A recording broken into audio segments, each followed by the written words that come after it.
Gloire et louange à toi, Seigneur Jésus.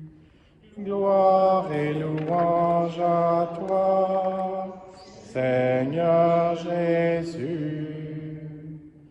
Heureux les habitants de ta maison, Seigneur, ils pourront te chanter encore. Gloire et louange à toi, Seigneur Jésus. Le Seigneur soit avec vous. Évangile de Jésus-Christ selon saint Luc. Chaque année, les parents de Jésus se rendaient à Jérusalem pour la fête de la Pâque. Quand il eut 12 ans, ils montèrent en pèlerinage suivant la coutume. À la fin de la fête, comme ils s'en retournaient, le jeune Jésus resta à Jérusalem, à l'insu de ses parents.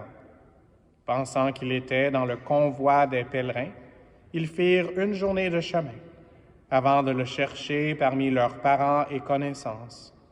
Ne le trouvant pas, ils retournèrent à Jérusalem en continuant à le chercher. C'est au bout de 3 jours qu'ils le trouvèrent dans le temple, assis au milieu des docteurs de la loi. Il les écoutait et leur posait des questions. Et tous ceux qui l'entendaient s'extasiaient sur son intelligence et sur ses réponses. En le voyant, ses parents furent frappés d'étonnement, et sa mère lui dit, « Mon enfant, pourquoi nous as-tu fait cela? Vois comme ton père et moi, nous avons souffert en te cherchant. » Il leur dit, « Comment se fait-il que vous m'ayez cherché? Ne saviez-vous pas qu'il me faut être chez mon père? » Mais ils ne comprirent pas ce qu'il leur disait.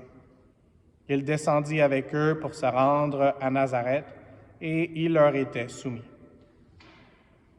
Acclamons la parole de Dieu.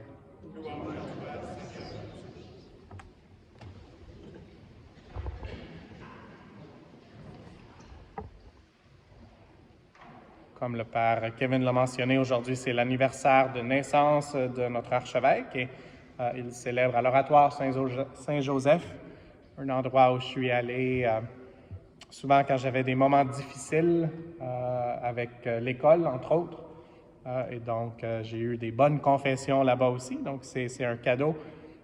Et puis, plusieurs de vous savez que j'ai pu faire un pèlerinage aussi cet été, d'ici, de notre très belle cathédrale, jusqu'à l'oratoire Saint-Joseph, ce qui était une bénédiction. Aujourd'hui, en me préparant, même avant de me préparer pour les textes qu'on a reçus, je lisais l'Office des lectures, c'est le bréviaire, c'est une des choses qu'on fait comme diacre ou comme prêtre, et les évêques aussi.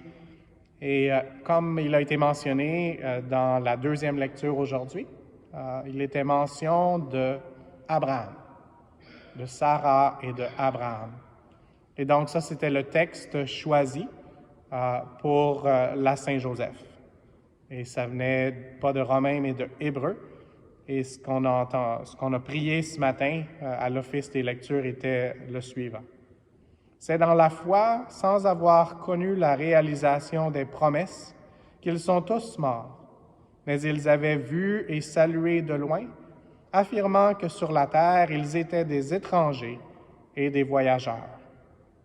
Or, parler ainsi, c'est montrer clairement qu'on est à la recherche d'une patrie. S'ils avaient songé à celle qu'ils avaient quittée, ils auraient eu la possibilité d'y revenir. En fait, ils aspiraient à une patrie meilleure, celle des cieux.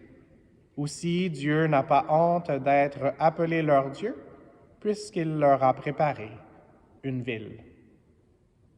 Donc, moi, ça m'a fait penser, c'était la lecture qui avait été choisie pour Saint-Joseph.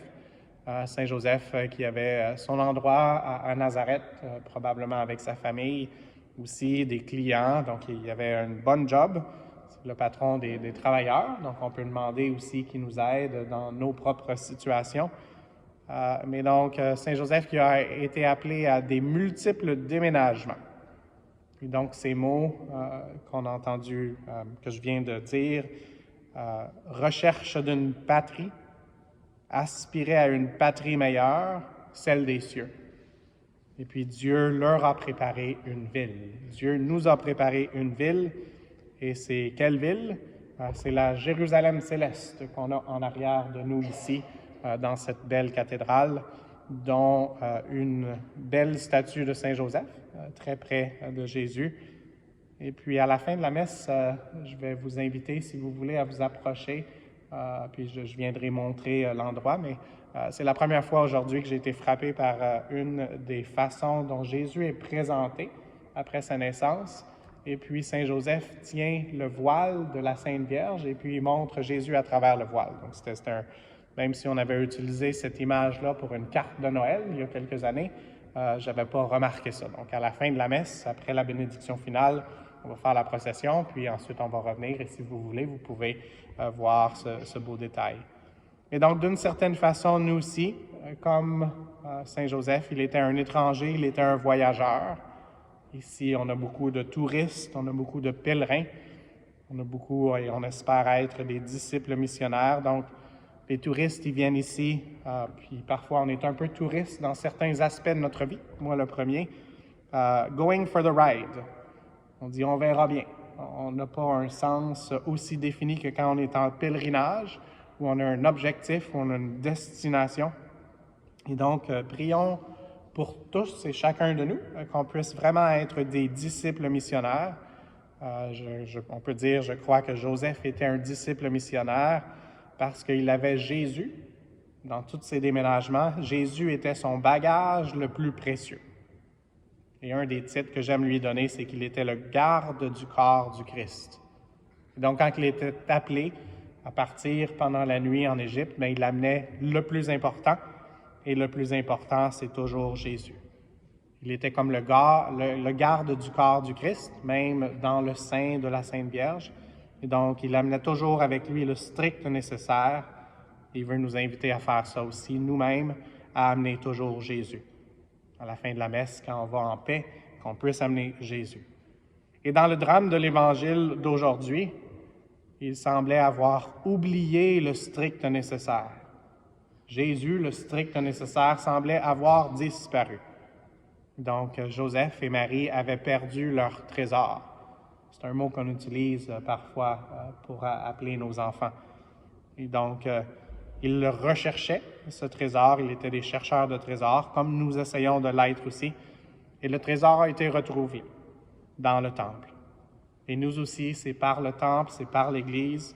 Saint Joseph est le patron universel de l'Église et du Canada d'une façon spéciale. Et donc, c'est dans le temple qu'on peut retrouver, et par le temple qu'on peut retrouver Jésus, qui est toujours avec nous. Alors, demandons au Seigneur de nous aider à veiller. Parfois, il faut être endormi aussi pour pouvoir être attentif aux petits détails. Un garde du corps, ça a quelques qualités. Une de ses qualités, c'est d'être discret. Saint Joseph, c'est quoi ces mots dans l'Évangile? C'est tous les mots que vous avez dit. Il n'y a pas de mots de lui dans l'Évangile. Donc, il était très discret. Donc, il mettait toute la place à la vedette, à Jésus lui-même. Et aussi, il était attentif. Il observait la star et l'environnement. Et c'est ça qu'un garde du corps doit faire. Et il est essentiel parfois de se reposer pour pouvoir être attentif, pas distrait.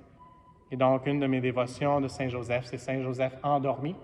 Ça veut dire que même malgré le stress de ce qu'il avait à faire, ses responsabilités, il donnait ça au Seigneur, il confiait ça à Dieu le Père, même s'il était appelé à être le Père nourricier de Jésus, et puis il pouvait s'endormir. C'est quoi une des preuves qu'on a qu'il pouvait s'endormir? C'est que Dieu, quelquefois, lui a parlé par des rêves. Alors, demandons au Seigneur de nous aider aujourd'hui de recevoir la grâce de l'adoration en esprit et en vérité. C'est une des qualités ou c'est une des choses que Jésus avait dans la discussion avec la Samaritaine. Je crois que c'était une qualité de Saint Joseph d'adorer en tant que garde du corps en esprit et en vérité, le garde du corps du Christ. Et puis, je vais terminer avec ça. Peut-être qu'on n'a pas aucune de ces paroles dans l'Évangile. Ça ne veut pas dire qu'il ne parlait pas, mais peut-être c'est parce qu'il était bouche bée en face de la parole de Dieu. Il était bouche bée devant le Verbe qui s'est fait chair. Donc, demandons au Seigneur de nous aider aujourd'hui, avec son intercession aussi, d'entrer dans les mystères de l'amour infini de Jésus, puis qu'il puisse vraiment être, comme il était pour Saint Joseph et la Sainte Vierge, notre trésor, le strict nécessaire. Amen.